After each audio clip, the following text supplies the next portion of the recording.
ایک دفعہ قبیلہ بنو سلیم کا ایک بوڑھا ضعیف آدمی مسلمان ہوا۔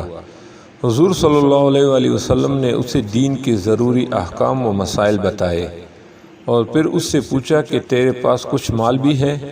اس نے کہا، خدا کی قسم بنو سلیم کے 3000 آدمیوں میں سے سب سے زیادہ غریب اور فقیر میں ہی ہوں۔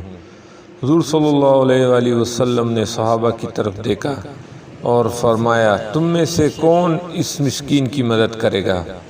حضرت سعد بن عبادہ رضی اللہ تعالیٰ عنہ اٹھے اور کہا، یا رسول اللہ صلی اللہ علیہ وآلہ وسلم، میرے پاس ایک اونٹنی ہے جو میں اس کو دیتا ہوں۔ حضور صلی اللہ علیہ وآلہ وسلم نے پھر فرمایا، تم میں سے کون ہے جو اب اس کا سر ڈھانک دے؟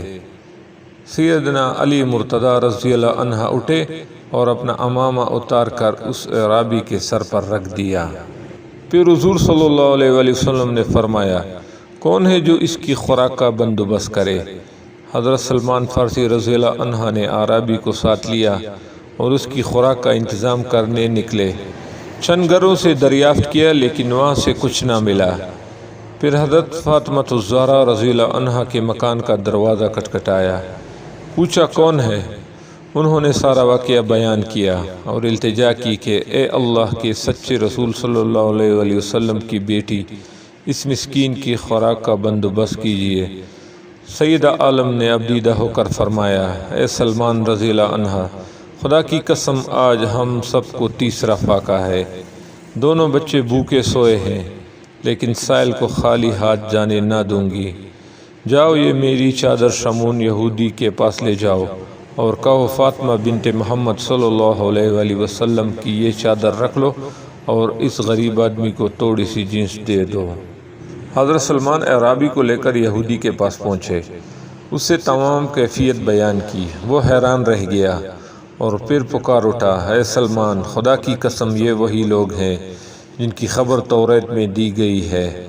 گواہ رہنا میں فاطمہ رضی اللہ عنہ کے باپ صلی اللہ علیہ وآلہ وسلم پر ایمان لایا۔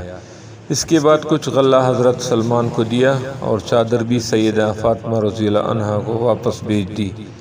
وہ لے کر ان کے پاس پہنچے۔ سیدنا اپنے ہاتھ سے اناج پیسا اور جلدی سے اعرابی کے لیے روٹی پکا کر حضرت سلمان رضی اللہ عنہ کو دی۔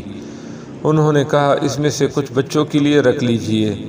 جواب دیا، سلمان، جو چیز خدا کی راہ میں دے چکی وہ میرے بچوں کے لیے جائز نہیں۔ حضرت سلمان رضی اللہ عنہ روٹی لے کر حضور صلی اللہ علیہ وآلہ وسلم کی خدمت میں حاضر ہوئے۔ حضور اکرم صلی اللہ علیہ وآلہ وسلم نے وہ روٹی اعرابی کو دی اور فاطمہ رضی اللہ عنہ کے گھر تشریف لے گئے۔ ان کے سر پر اپنا دست شفقت پھیرا، آسمان کی طرف دیکھا اور دعا کی، اللہ، فاطمہ رضی اللہ عنہ تیری کنیز ہے، اس سے راضی رہنا۔ سبحان اللہ۔